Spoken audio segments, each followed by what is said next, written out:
It is all too easy to see difference as something that divides. But there are certain places in the world that have the power to unify, where the land encourages cultures to come together instead of falling apart. The area in Ontario, Canada, that some people are calling the Land Between is one of those places. Here, two great ecological regions, the mythic and majestic Canadian Shield and the lush and fertile St. Lawrence lowlands, join together to form a vast mosaic of interconnected environments. In a very Canadian way, the Land Between's diversity has encouraged sharing between cultures for thousands of years. But the Land Between is not a utopia. It has little bits of almost everything and a lot of almost nothing.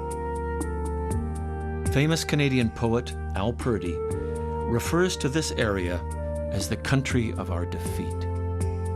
And some Mississaugas refer to it as Shuniga, meaning leftover lands.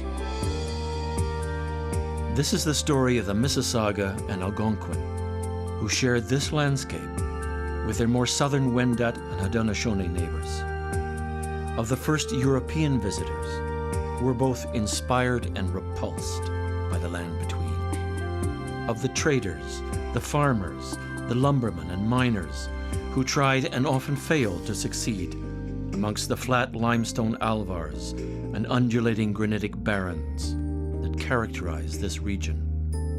And it is the story of generations of travelers and artists and dreamers who see beauty, inspiration, and even the Creator in the hidden places in between. You may already be familiar with some of the Land Between. It includes large parts of Ontario's famous Muskoka and Kawartha Lakes cottage country. But in many ways, the Land Between represents those special places everywhere that are still worth protecting. Places at the fringes of human progress and urban development. The hinterlands that have so far largely resisted change, but are now increasingly under threat. Places that represent the meeting of our greatest opportunities and our greatest challenges.